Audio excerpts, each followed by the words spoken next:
Adil ou ami Kovai.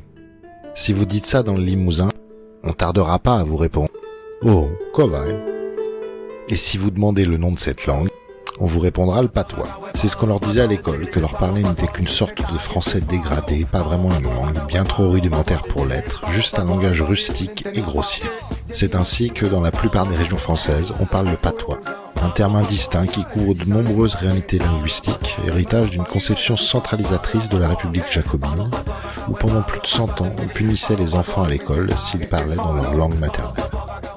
Tant cette langue, le limousin, fut une grande contributrice par son importante production musicale et littéraire au rayonnement culturel de la France.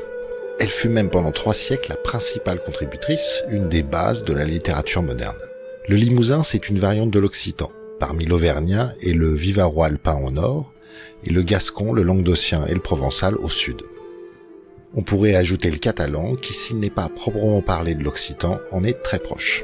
On appelle ces langues les langues occitano-romanes, alors que le français, lui, est une langue gallo-romane. Héritière du latin vulgaire parlé dans la province aquitaine romaine, elle rayonne à partir du XIe siècle avec la poésie et les chants des troubadours. Le fin amour, l'amour courtois, n'en étant qu'un style parmi d'autres. Ce mouvement des troubadours se nourrit de multiples influences, celtes, germaniques, latines, hispano-arabes et cathares. Du comté de Barcelone au duché d'Aquitaine, le limousin se diffuse et devient la langue littéraire principale.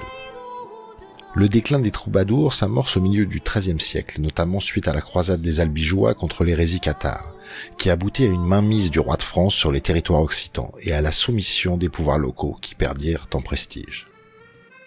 Cependant, la langue des troubadours ne disparut pas avec eux et resta la langue parlée dans le midi de la France jusqu'au XVIIIe siècle pour connaître enfin pendant les 2 derniers siècles une importante diminution de locuteurs. Puis 2010, la langue est classée par l'UNESCO comme sérieusement en danger. Nous nous installons dans le Limousin avec la volonté de mettre en valeur l'histoire locale, et cette histoire, c'est aussi une langue qu'il nous paraît important de préserver. Voilà pourquoi notre nom est en Limousin, Luma do Mourou, la ferme du Moron, ainsi que le groupe Luami do Mourou, les amis du Moron. Mourou, d'ailleurs, ça désigne en Limousin les morts.